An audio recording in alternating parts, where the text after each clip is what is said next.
Assalamualaikum warahmatullahi wabarakatuh. Kami dari kelompok 7 akan membahas tentang manajemen komponen-komponen sekolah. Saya Jeffrey Sakita akan membahas tentang manajemen sarana dan prasarana. Manajemen sarana dan prasarana pendidikan itu dapat didefinisikan sebagai proses kerjasama pendayagunaan semua sarana dan prasarana pendidikan secara efektif dan efisien. Adapun yang dimaksud dengan sarana prasarana pendidikan adalah fasilitas yang secara langsung dan tidak langsung menunjang jalannya suatu proses pendidikan atau pengajaran, seperti halaman parkir, kantin, taman sekolah, jalan. Tetapi jika dimanfaatkan secara langsung untuk proses belajar mengajar, seperti taman sekolah untuk pengajaran biologi, halaman sekolah sebagai lapangan olahraga, komponen tersebut merupakan sarana pendidikan. Sarana pendidikan yang ada di sekolah jika tidak diperhatikan dan dimanfaatkan dengan baik, maka akan mengalami kerusakan yang nantinya akan mengganggu kelancaran program pembelajaran dan pengajaran. Tujuan dari manajemen sarana dan prasarana pada dasarnya yakni 1. Menciptakan sekolah yang bersih, rapih, indah sehingga menyenangkan bagi warga sekolah atau madrasah. 2. Tersedianya sarana dan prasarana yang memadai baik secara kuantitas maupun kualitas dan relevan dengan kepentingan pendidikan. Yang ketiga, mengupayakan pengadaan sarana dan prasarana pendidikan melalui sistem perencanaan dan pengadaan secara hati-hati dan saksama, sehingga sekolah memiliki sarana dan prasarana yang baik sesuai dengan kebutuhan dana yang efisien. 4. Pemakaian sarana dan prasarana sekolah itu harus secara tepat dan efisien. 5. Melakukan pemeliharaan sarana dan prasarana pendidikan secara teliti dan tepat, sehingga keberadaannya akan selalu dalam keadaan siap pakai ketika akan digunakan atau diperlukan. Adapun manajemen sarana dan prasarana memiliki beberapa prinsip di dalamnya, antara lain yang pertama, prinsip pencapaian tujuan, yaitu sarana dan prasarana pendidikan sekolah harus selalu dalam kondisi siap pakai apabila akan digunakan oleh personil sekolah dalam rangka pencapaian tujuan pembelajaran di sekolah.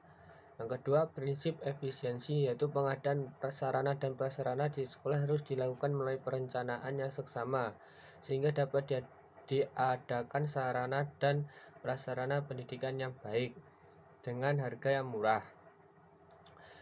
Yang ketiga, prinsip administrasi, yaitu manajemen sarana dan prasarana pendidikan di sekolah harus memperhatikan undang-undang, peraturan, instruksi, dan petunjuk teknis yang diberlakukan oleh pihak yang berwenang.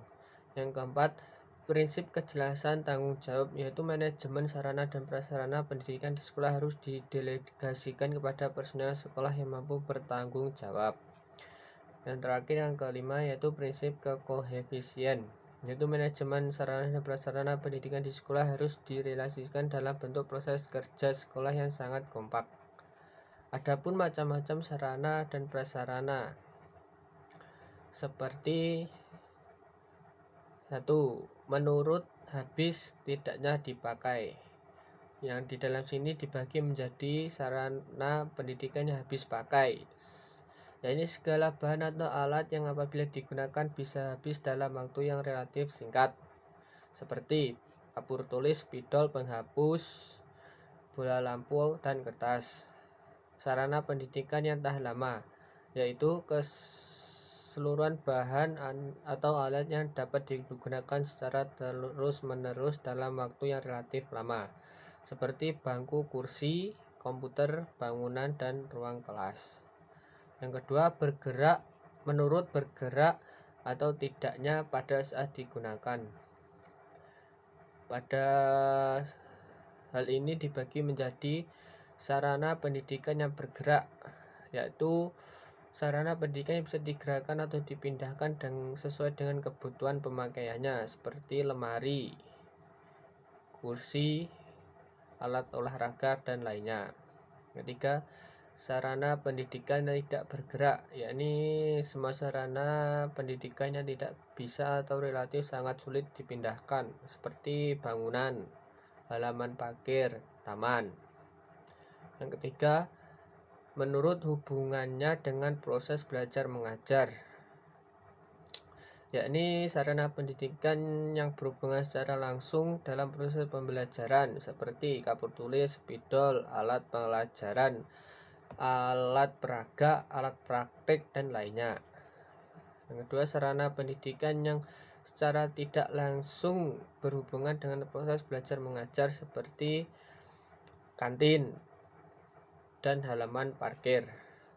Demikian dari saya, selanjutnya akan disampaikan oleh teman-teman saya. Tentang manajemen humas. Nah, pengertian humas sendiri yaitu berasal dari bahasa Inggris yang artinya masyarakat dan secara bahasa artinya hubungan.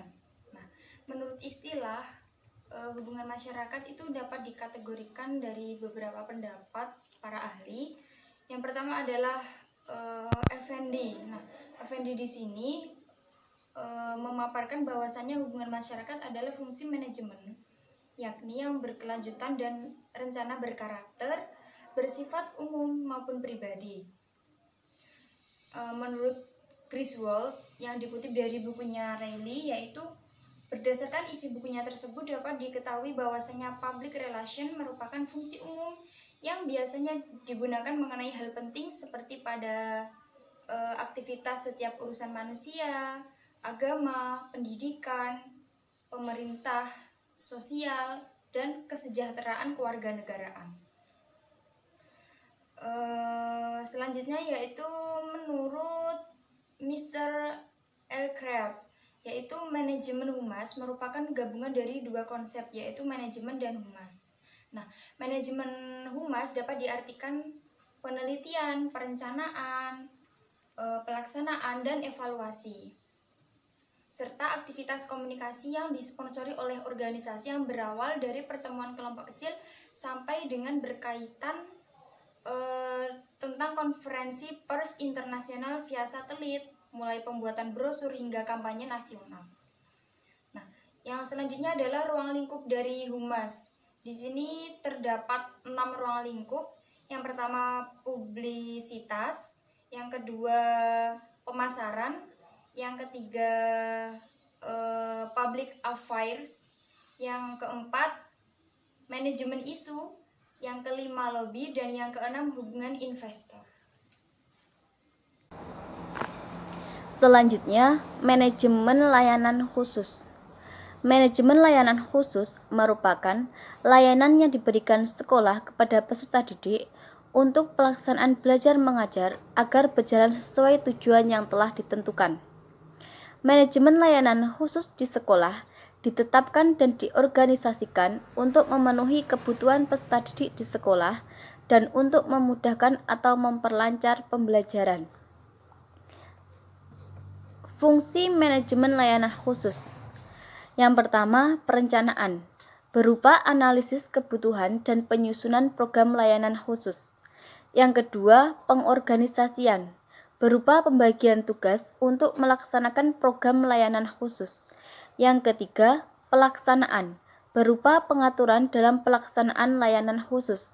Yang keempat, pengawasan, berupa pemantauan produk layanan khusus dan penilaian kinerja program layanan khusus di sekolah. Adapun jenis manajemen layanan khusus terdiri dari layanan bimbingan dan konseling, layanan perpustakaan sekolah, layanan kantin sekolah, layanan kesehatan sekolah, layanan transportasi sekolah, layanan laboratorium, layanan asrama, dan layanan keamanan. Cukup sekian dari kelompok kami. Apabila terdapat kesalahan, kami mohon maaf yang sebesar-besarnya. Wassalamualaikum warahmatullahi wabarakatuh.